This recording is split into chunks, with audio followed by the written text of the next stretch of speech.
Guys, this story is going to make you irate. So this young man's family deserves justice and answers, but unfortunately they're not getting either one, and it is not okay. Please watch this video, like it, comment, share, repost, do whatever we have to do to get the word out about what a family in Virginia is going through. So this man's mother is now demanding answers from both Norfolk State University and Norfolk Police. This was after police and authorities found her son's body on the campus of Norfolk State University, and he was deceased and he was in a very disturbing state.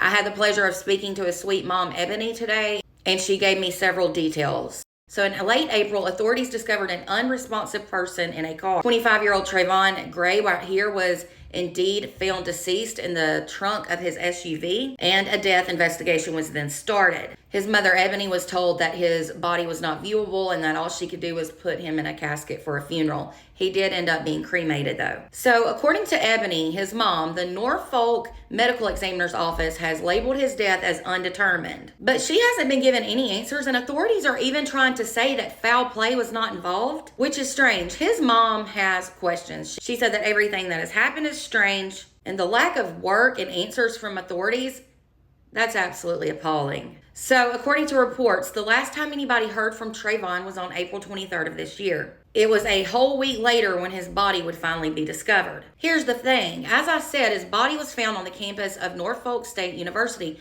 but he had no reason to be there whatsoever. He was not a student there, and he did not have friends that attended that campus. So the first question is, why was he even there? Now, on the day that investigators discovered his body, they found him in the trunk of his SUV, as I said. His mom, Ebony, said that on the third day he went missing, which was April 26th, an authority or an official from Norfolk State University, which is where his car was, they placed a parking ticket on his vehicle, but there wasn't a body in the car, nor were there any foul odors or anything like that that would indicate a deceased body was inside of it. His mama wants to know, how can a body sit on a college campus for days, a week actually, and nobody say anything? There would have been flies, maggots, smells, something. She said instead people walked away and ignored a strange vehicle on their campus, including the officer who put the ticket on the car.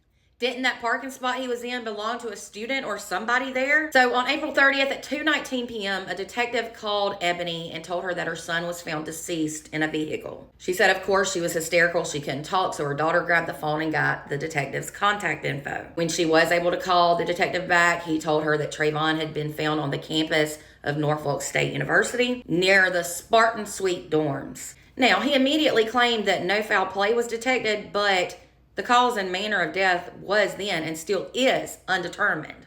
Now, her question is this: how can they know that at the scene? They didn't perform a medical autopsy right there. The cops aren't doctors. She then asked when she could see her son's body, but she was then told that the medical examiner's office does not let families view the bodies there. So she then asked how they could be so sure it was her son, and they told her that they fingerprinted him. She then asked if he had his license and registration, and she was told yes, he did. She said immediately she thought it was strange that they'd go about it the way they did, especially when his address was right there on the ID. Normally that's how they notify the next of kin, is by going to the address. She said that Trevon was found at 12:06 a.m. on the 30th, but she was not notified until the very next day, the afternoon, at 2:19 p.m. So over 12 hours after he was found. She should have known sooner. So meanwhile, Ebony contacted the medical examiner herself. She was then told by them that she would have to release his body to a funeral home of her choice and that she wouldn't be able to come to the medical examiner's office. She also said later that night the detective called her and asked if she wanted her son's vehicle. She was confused because wouldn't her son's car have been evidence? It damn sure should have been. That detective also told her that if she did want his car, she needed to bring somebody with her to clean it because he had been dead inside of it for a week. How unprofessional and heartless. Crazy thing is when she talked to that detective earlier that day, he had never even told her just how long he had been in the car. She said she was completely heartbroken and confused. Now here's where all the red flags start to pop up. The next day she asked to see camera footage, but the detective told her there were no cameras on campus. Yeah, right. So she called the campus herself. She spoke to college security, and she was told, of course there are cameras on our campus. And in fact, they were right there in that surrounding area where Trevon was found. Why would they have said there were no cameras to begin with? The detective, the police. She then found out that citation was placed on his vehicle at 3:20 a.m. on the 26th. According to the person she was talking to on the phone about the security, photos showed that there was no person, no body in that car then. So red flag number one was the thing about the cameras, saying there were none. The fact that the detective never even mentioned that ticket or citation is red flag number 2. She had to find it out from the college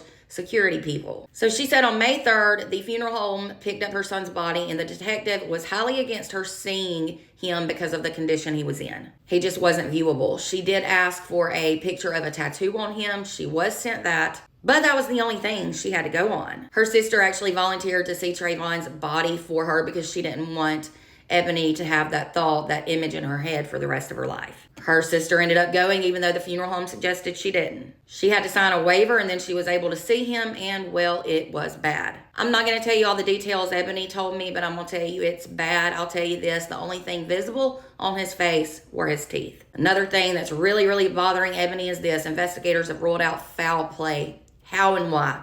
They've barely done any investigating. She said her son was decomposing in a car for 7 days. How can they immediately rule out foul play like they did? And she said that the state he was in, they were really unable to tell anything because he had been sitting there for so long. Not only that, but these people who were investigating did not even conduct a full autopsy, and his body's already been cremated. Now listen to this. Here's another red flag. Ebony said she's also concerned with how the cops identified his body. Listen to why. You know, they told her that they identified him through fingerprints. Well, here's the thing.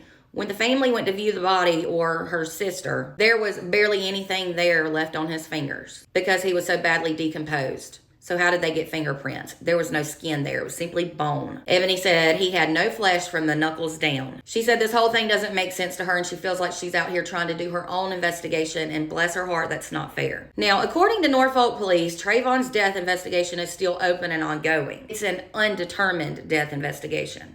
But Ebony wants more answers and resources to be brought in to discover exactly why and how her son died. She said his death absolutely is suspicious. They don't know what happened and she doesn't want it to be swept under the rug. And here's another crazy red flag. Ebony contacted news stations to cover her story and they did. That same day she received a call from a very angry detective who wondered why she had been talking to someone else or the news. He was angry. She thought they were on her side. Why is she being treated like she did something wrong? She said he was mad and she knew right then she couldn't trust Norfolk Police Department and that there was something bad wrong. She's now wondering if authorities were somehow involved with this all. And well, I mean, in my opinion, it does sound like several things are being covered up or not done, and that's not okay. She said there's a lot of bad things and crimes that happen on that campus or around it, and she thinks that somebody just found a spot on that campus and put him there to make it seem like, you know, something else. And another red flag and crazy thing about that campus, a few days ago, a detective told her his car was parked in a blind spot so the cameras couldn't reach it. How freaking convenient. She also said the only reason 911 was called was because there were fluids by his car. There was no smell, no maggots, no flies, nothing. She asked if anyone was questioned. The answer is no.